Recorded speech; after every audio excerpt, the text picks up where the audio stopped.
ভূমধ্যসাগরের উপকূলে দাঁড়িয়ে থাকা এক বিশাল কাঠামো ইসরায়েলের হাদেরা শহরের কাছে সমুদ্রের ঠিক পাশেই ওরচ রবিন বিদ্যুৎ কেন্দ্র। দূর থেকে দেখতে এটি শুধু একটি শিল্প স্থাপনা, কিন্তু বাস্তবে এটি একটি রাষ্ট্রের প্রাণ। তেল আবিব থেকে প্রায় ৪৫ কিলোমিটার উত্তরে অবস্থিত এই বিদ্যুৎ কেন্দ্র একাই ইসরায়েলের মোট বিদ্যুৎ উৎপাদনের প্রায় ২০% সরবরাহ করে। এর সঙ্গে গ্যাস টারবাইনের সংযোগ ধরলে এই অবদান প্রায় ৩৫% পৌঁছায়। ১৯৭৩ সালে যার নির্মাণ শুরু হয়েছিল আর ১৯৮১ থেকে ১৯৮৪ সালের মধ্যে যার ইউনিটগুলো চালু হয়, সেই স্থাপনাই এখন পরিণত হয়েছে যুদ্ধের লক্ষ্যবস্তুতে। আর সেই লক্ষ্যবস্তুতে হঠাৎই দেখা গেল একটি আগুনের রেখা, তারপর বিস্ফোরণ। এই হামলা নিয়ে এখনও বিতর্ক রয়েছে। মিসাইলটি কি সরাসরি মূল উৎপাদন ভবনে আঘাত করেছে নাকি পাশের কোনো অবকাঠামোতে? ইসরায়েলি গণমাধ্যম বলছে মূল রিয়েক্টর ভবনে সরাসরি আঘাত লাগেনি, কিন্তু তারা ক্ষয়ক্ষতির বিস্তারিত কিছু বলছে না। আর এখানেই আসল প্রশ্ন, এই ধরনের একটি বিদ্যুৎ কেন্দ্রের ক্ষেত্রে কি শুধুই মূল ভবন গুরুত্বপূর্ণ? না, এই ধরনের স্থাপনায় প্রতিটি অংশই গুরুত্বপূর্ণ। কয়লা unloading port, conveyor system, gas support unit, backup power, যেকোনো একটি ক্ষতিগ্রস্ত হলেই পুরো উৎপাদন থেমে যেতে পারে। অর্থাৎ এটি হয়তো ধ্বংসের আঘাত নয়, কিন্তু এটি ছিল একটি স্পষ্ট বার্তা। এই হামলার মাধ্যমে ইরান দুটি বিষয় পরিষ্কার করে দিয়েছে। প্রথমত, তারা দূরতম লক্ষ্যবস্তুতেও আঘাত হানতে সক্ষম। ইরান থেকে ভূমধ্যসাগরের উপকূলে অবস্থিত এই বিদ্যুৎ কেন্দ্র পর্যন্ত পৌঁছানো সহজ নয়, কিন্তু তারা সেটি করেছে। দ্বিতীয়ত, তারা এখন রেড লাইন মানছে না। যুদ্ধের শুরুতে একটি অলিখিত সীমা ছিল, জ্বালানি ও বিদ্যুৎ স্থাপনায় সরাসরি আঘাত না করা, কিন্তু এখন সেই সীমা ভেঙে গেছে। ডোনাল্ড ট্রাম্প ইরানকে একটি চূড়ান্ত সময়সীমা দিয়েছিলেন, ৫ দিন। এই ৫ দিনের মধ্যে ইরান যদি সমঝোতায় না আসে, তাহলে যুক্তরাষ্ট্র শক্তিশালী আঘাত হানবে। এই ডেডলাইন ছিল চাপ তৈরি করার জন্য, কিন্তু ইরান সেটিকে সম্পূর্ণভাবে উল্টোভাবে ব্যবহার করল।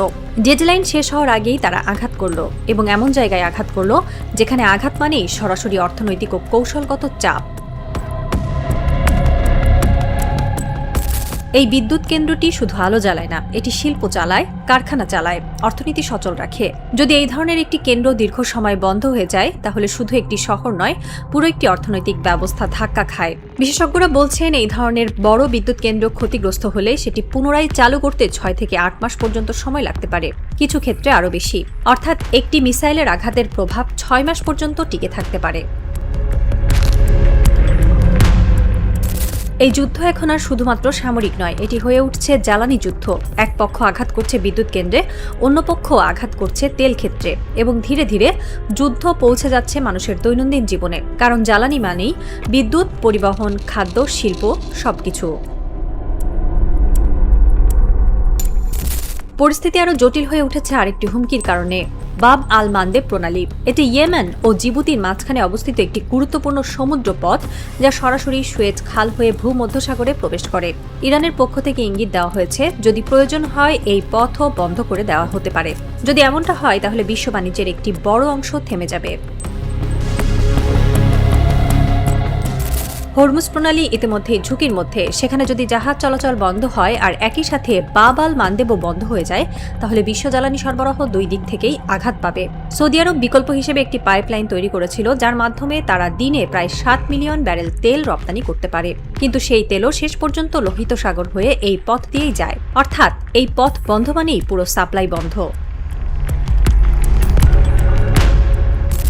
বিশ্বের বড় বড় গণমাধ্যম বিশ্লেষণ করছে এই যুদ্ধ দ্রুত শেষ হওয়ার সম্ভাবনা কম, কারণ দুই পক্ষই এখন একে অন্যের স্পর্শকাতর স্থাপনাগুলোকে লক্ষ্য করছে। যেখানে একবার এই ধরনের আঘাত শুরু হয়, সেখানে প্রতিশোধের চক্র তৈরি হয়, এবং সেই চক্র সহজে থামে না। তেল আবিবের একটি অ্যাপার্টমেন্টে দাঁড়িয়ে একজন মানুষ জানালার বাইরে তাকিয়ে আছেন। দূরে শহরের আলো এখনো জ্বলছে, কিন্তু সেই আলো এখন আর নিশ্চিত না, কারণ সবাই জানে একটি মিসাইল, একটি আঘাত আর সবকিছু বদলে যেতে পারে। অন্যদিকে তেহরানের একটি কক্ষে বসে একজন মানুষ মানচিত্রের দিকে তাকিয়ে আছেন।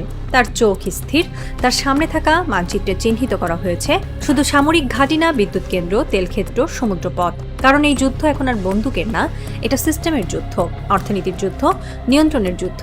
আর ইতিহাস বলে, যে যুদ্ধ আলো নিভিয়ে দিতে পারে সেই যুদ্ধ কখনো ছোট থাকে না। যেখানে বিদ্যুৎ থামে, সেখানে থেমে যায় সভ্যতার ছন্দ। আর পৃথিবী এখন দাঁড়িয়ে আছে সেই সুইচের সামনে, যা চাপলেই নেমে আসতে পারে অন্ধকার।